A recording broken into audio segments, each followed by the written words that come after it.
Nos écoles se vident. C'est un constat indéniable sur lequel j'ai voulu attirer l'attention du conseil municipal lors de sa dernière tenue le jeudi 7 octobre dernier. Nos écoles se vident, c'est un fait incontestable. Publics et privés cumulés, elles ont perdu 40 élèves lors de la dernière rentrée. Pas un phénomène isolé, depuis le début du mandat, ce sont pour nos écoles maternelles et élémentaires un total de 15,5% des effectifs qui ont disparu depuis le début du mandat. Nos écoles se vident et c'est important. Chaque élève compte. Perdre un élève, c'est mettre en péril l'avenir de l'ERS. C'est pas qu'une question de chiffres, c'est une question de moyens. Moins d'élèves, c'est moins de moyens donnés par l'éducation nationale. Moins d'enseignants, des fermetures de classe. Moins d'élèves, c'est également moins d'heures de détachement pour nos directeurs avec les fermetures de classe. C'est moins de facilité pour l'organisation de nos écoles. Et puis plus globalement, c'est moins d'accompagnement de la part des institutions. Pendant ce temps-là, la ville, elle, continue à payer ses frais fixes pour les mêmes bâtiments qu'elle doit continuer d'entretenir. Moins d'effectifs, c'est également un enjeu de vitalité. Moins d'élèves, moins de moyens, moins d'attractivité pour les familles et une boucle négative qui s'amorce dont il est très difficile de sortir. Nos écoles se vident, est-ce une fatalité? Peut-on dire avec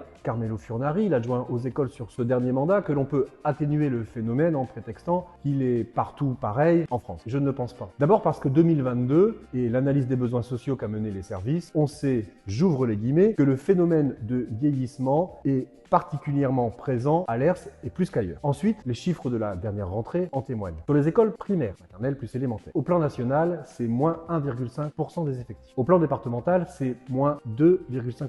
À l'ERS, lors de la dernière rentrée, en une seule année, c'est 4,4% des effectifs primaires qui ont disparu. Il y a donc bien un tropisme particulier à l'ERS, un phénomène accentué que d'autres ont mieux réussi à juguler. Nos écoles se vident. Comment agir? C'est d'abord une question de structure et de responsabilité. Électoralement, je peux le comprendre, il est tentant de s'opposer à tout projet de construction. Ça fait plaisir au voisinage direct. Oui, mais voilà, les jeunes familles lersoises et leurs enfants ont besoin de logements. Un seul chiffre pour le démontrer. Depuis 10 ans, familles monoparentales lersoises ont augmenté de 25%. Ça signifie très pragmatiquement que pour un même nombre d'enfants, les familles ont besoin de plus de logements. Sinon, elles sont contraintes avec leurs enfants de partir ailleurs. On ne doit pas dire oui à tous les projets immobiliers, mais on ne peut pas dire non à chacun d'entre eux. Nous devons enfin bâtir une offre éducative exemplaire. J'ai bien dit exemplaire, pas ambitieuse, mais exemplaire. Parce que pour répondre à nos déficits d'effectifs, nous devons faire mieux que nos voisins. Je ne suis pas inquiet. Nous avons su le faire pour la petite enfance avec notre formidable centre petite enfance. Nous saurons le faire avec les services municipaux pour notre politique éducative.